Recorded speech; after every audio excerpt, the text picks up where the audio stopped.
Hello friends, എന്തൊക്കെയുണ്ട് വിശേഷങ്ങൾ? എല്ലാവർക്കും സുഖമല്ലേ? അപ്പോൾ ഞാൻ കുറച്ച് ദിവസമായി പാചകത്തിൻ്റെ വീഡിയോ ആയിട്ടൊക്കെ വന്നിട്ട് കുറച്ച് തിരക്കൊക്കെ ആയിരുന്നു. അപ്പോൾ ഇന്നലെ അടിപൊളി ഒരു മീൻകറിയുടെ റെസിപ്പി ആയിട്ടാണ് കേട്ടോ വന്നത്. അപ്പോൾ മീനിൻ്റെ പേരൊന്നും ചോദിക്കേണ്ട, എനിക്കറിയത്തില്ല. മീൻ കണ്ടു, ഇഷ്ടപ്പെട്ടു, വാങ്ങിച്ചു, കറി വെക്കുക കേട്ടോ. അപ്പോൾ ഫ്രണ്ട്സിന് ആർക്കെങ്കിലും മീനിൻ്റെ പേരറിയാമെങ്കിൽ ഒന്ന് പറയാം കേട്ടോ. അപ്പോൾ മീനൊക്കെ കഴുകി വൃത്തിയാക്കി വെച്ചിട്ടുണ്ട്. കണ്ടില്ലേ, ഞാൻ ഒരു ചിരട്ട തേങ്ങ എടുത്തിട്ടുണ്ട്. ഇനി ഈ തേങ്ങ വറുത്തിട്ട് വേണം നമുക്ക് മീൻകറി തയ്യാറാക്കാനായിട്ട്. അപ്പോൾ അതിനായിട്ട് ഞാനിവിടെ ഒരു അടി കട്ടിയുള്ള നല്ലൊരു ഇരുമ്പേട്ടി എടുത്തിട്ടുണ്ട്. അതിനകത്തേക്ക് തേങ്ങ ഇട്ട് കൊടുത്തിട്ടുണ്ട്. പ്രത്യേകം ഒരു കാര്യം ശ്രദ്ധിക്കണം, തേങ്ങ നല്ല രീതിയിൽ മൂത്ത് വരണം, അല്ലാതെ കരിച്ചെടുക്കുകയല്ല വേണ്ടത്. അതിന് വേണ്ടിയിട്ട് നമ്മൾ ചെറിയ രീതിയിൽ തീ കൊടുത്താൽ മതി. വലിയ രീതിയിൽ തീ കൂട്ടി കൊടുക്കുകയാണെങ്കിൽ അത് കരിഞ്ഞു പോകത്തേ ഉള്ളൂ, മീൻകറിക്ക് ആ ഒരു ടേസ്റ്റും ലഭിക്കത്തില്ല. പ്രത്യേകിച്ച് ഞാൻ ബിഗിനേഴ്സിന് വേണ്ടിയിട്ടാണ് കേട്ടോ പറയുന്നത്. സാധാരണ എൻ്റെ കുട്ടിക്കാലത്തൊക്കെ നമ്മൾ മീൻകറി തയ്യാറാക്കുന്ന ടൈമിൽ പെട്ടെന്ന് തേങ്ങ വറുത്ത് കിട്ടുന്നതിന് വേണ്ടിയിട്ട് തീ കൂട്ടി വെച്ചിട്ട് വറുത്തെടുക്കും. ആ സമയത്ത് മീൻകറിക്ക് ഒരു ടേസ്റ്റും കിട്ടത്തില്ല. പിന്നെയാണ് എനിക്ക് മനസ്സിലായത്, നമ്മൾ അമ്മയൊക്കെ മീൻകറി തയ്യാറാക്കുന്നതൊക്കെ നല്ല രീതിയിൽ നോക്കി പഠിച്ചതിന് ശേഷം എനിക്ക് മനസ്സിലായത്, തീ നല്ല രീതിയിൽ കുറച്ച് ആ ഒരു കുറഞ്ഞ തീയിൽ വേണം നമ്മൾ ഈ തേങ്ങ വറുത്തെടുക്കാനായിട്ട്. അതുപോലെ തന്നെ നമ്മുടെ ഈ തേങ്ങ നല്ല രീതിയിൽ വറുത്തെടുത്ത് കഴിഞ്ഞാൽ പൊടികൾ ഇതിനകത്തിട്ട് നല്ല രീതിയിൽ പച്ചമണം മാറുന്നത് വരെ ഒന്ന് ഇളക്കി കൊടുക്കണം കേട്ടോ. അത് മീൻകറിക്ക് നല്ലതാണ്.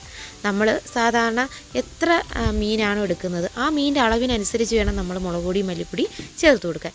ഞാനിപ്പോൾ ഇവിടെ 2 ടേബിൾ സ്പൂൺ മല്ലിപ്പൊടി, അതുപോലെ തന്നെ 2 ടേബിൾ സ്പൂൺ മുളക് പൊടിയാണ് ചേർത്ത് കൊടുത്തത്.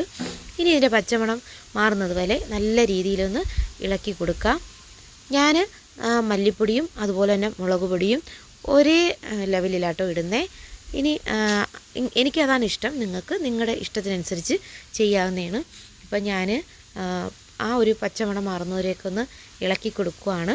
ഇതിൻ്റെ പച്ചമണം മാറുമ്പോഴത്തേക്കും ഇതൊരു പാത്രത്തിലേക്ക് മാറ്റി വെച്ച് ഇത് നല്ല രീതിയിൽ ചൂടാറിയതിന് ശേഷം നമുക്ക് അരച്ചെടുക്കാം.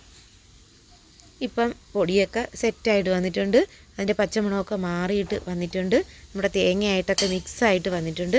ഇനി നമുക്കിതൊരു പാത്രത്തിലേക്ക് മാറ്റാം. പാത്രത്തിലോട്ട് മാറ്റി ആറി കേട്ടോ. ഇതിനകത്തേക്ക് ഒരു കൊച്ചു നാരങ്ങ വലുപ്പത്തിലുള്ള പുളി, അതുപോലെ തന്നെ 4 കൊച്ചുള്ളി ഇതൊക്കെ ചേർത്ത് കൊടുത്തിട്ട് നമുക്കിതിനകത്തേക്ക് ഒഴിച്ചു കൊടുക്കാം. അപ്പോൾ അരച്ചെടുത്ത അരപ്പ് ഞാൻ ഇതിനകത്തേക്ക് ഒഴിച്ചു കൊടുത്തു. ഇതിനകത്തേക്ക് നല്ല എരിവുള്ള ഉണ്ടമുളകാണ് കേട്ടോ ഞാൻ ചേർത്ത് കൊടുക്കുന്നത്. അതിനുശേഷം 2 വലിയ തക്കാളിയിലേക്ക് ചേർത്ത് കൊടുത്തിട്ടുണ്ട്. ഞാൻ നമ്മുടെ പുളി കുറച്ചേ ചേർത്ത് കൊടുത്തിട്ടുള്ളൂ, അതുകൊണ്ട് തന്നെ കുറച്ച് കൂടുതൽ തക്കാളി ചേർത്ത് കൊടുത്തിട്ടുണ്ട്. ഇനി ഇതിനകത്തേക്ക് ആവശ്യത്തിന് ഉപ്പ്, ഞാനകത്തേക്ക് 1 ടേബിൾ സ്പൂൺ ഉപ്പാണ് ചേർത്ത് കൊടുത്തിരിക്കുന്നത്. ഞാൻ ടേബിൾ സ്പൂണിൻ്റെ കണക്കാട്ടോ പറയുന്നത്. ഇനി ഇതിനകത്തേക്ക് ആവശ്യത്തിന് മഞ്ഞൾപ്പൊടി, അതുപോലെ തന്നെ ഉലുവാപ്പൊടി ഇതൊക്കെ ഇട്ടിട്ട് വേണമെന്ന് ഇളക്കിയെടുക്കാനായിട്ട്. അല്ലെങ്കിൽ അരയ്ക്കുന്ന സമയത്ത് നമുക്ക് ഉലുവാപ്പൊടി, മഞ്ഞൾപ്പൊടിയൊക്കെ ചേർത്ത് കൊടുത്ത് അരച്ചെടുക്കാം. ഇനിയിപ്പോൾ ഞാൻ മീൻകറി തയ്യാറാക്കുന്നത് വിറകടുപ്പിലാണ്. വിറകടുപ്പിൽ മീൻകറി തയ്യാറാക്കുമ്പോൾ പ്രത്യേക ഒരു ടേസ്റ്റാണ് കേട്ടോ. ഞാൻ സാധാരണ ഒട്ടും ടൈമില്ലെങ്കിൽ മാത്രമേ മീൻകറി ഗ്യാസിൽ വെക്കാറുള്ളൂ, അല്ലാത്തപ്പോഴൊക്കെ ഞാൻ മീൻകറി അടുപ്പിൽ തന്നെ കേട്ടോ വയ്ക്കുന്നത്. ഇനി ഞാൻ കുറച്ച് മീനെടുത്ത് മാറ്റി വെച്ചിട്ടുണ്ട് നമുക്ക് വറുക്കാനായിട്ട്. അപ്പോൾ മീൻ നമുക്ക് ആ സമയം കൊണ്ടൊന്ന് വറുത്തെടുക്കാം.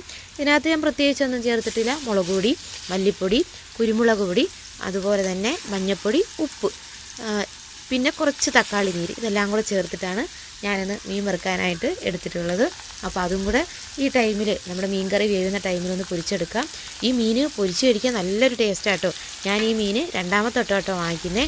ആദ്യത്തെ വട്ടം വാങ്ങിച്ച് വളരെയധികം ഇഷ്ടപ്പെട്ടു, അങ്ങനെയാട്ടോ 2ാമത്തെ വട്ടവും വാങ്ങിക്കുന്നത്. പക്ഷേ കടയിൽ ചെന്നിട്ട് അന്ന് മീനിൻ്റെ പേര് അവർ പറഞ്ഞിരുന്നു, പക്ഷേ ഞാൻ മറന്നുപോയി, ഇപ്പോൾ എനിക്ക് ഓർമ്മയില്ല. അതുകൊണ്ടാട്ടോ ഈ മീനിൻ്റെ പേര് ഞാൻ പറയാത്തത്. മീനിൻ്റെ പേരറിയത്തില്ലെങ്കിലും മീൻ കഴിച്ചപ്പോൾ നല്ലൊരു ടേസ്റ്റായിരുന്നു. ഇനി അടുത്ത വീഡിയോയിൽ ഈ മീനിൻ്റെ പേരെന്തരാണെന്ന് നോക്കിയിട്ട് ഞാൻ നിങ്ങൾക്ക് പറഞ്ഞുതരാം. ഫ്രണ്ട്സിന് ആർക്കെങ്കിലും ഈ മീനിൻ്റെ പേരറിയാമെങ്കിൽ ഒന്ന് പറഞ്ഞു തരണം കേട്ടോ.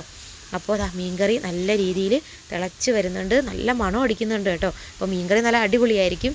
മീൻകറിയുടെ മണത്തിനനുസരിച്ചിരിക്കും അത് കഴിക്കുമ്പോഴുള്ള ആ ഒരു ടേസ്റ്റ്. ഇപ്പം നല്ലൊരു മണം വരുന്നുണ്ട്. അപ്പോൾ വിറവൊക്കെ അത്യാവശ്യമൊക്കെ ഉണ്ട്. അപ്പോൾ അതൊക്കെ കൊണ്ട് നമ്മൾ മീൻകറിയൊക്കെ ഇങ്ങനെ തയ്യാറാക്കി എടുക്കുകയാണ്. ഇനി നമുക്ക് വീണ്ടും ഒന്ന് അടച്ചു വെച്ച് വേവിച്ചെടുക്കാം.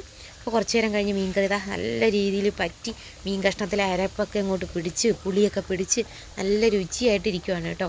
ഇപ്പോൾ നല്ല ടേസ്റ്റാണ്. നമുക്ക് ചോറിനൊപ്പവും ചീനിക്കൊപ്പവും എന്തിനൊപ്പവും ഇങ്ങേറ്റ ചപ്പാത്തിക്കൊപ്പം വരെ കഴിക്കാൻ പറ്റുന്ന നല്ല സൂപ്പർ ഒരു കോമ്പിനേഷനുള്ള ഒരു മീൻ കറിയാണ്. അപ്പോൾ അതാ മീനും വറുത്ത് വെച്ചിട്ടുണ്ട്.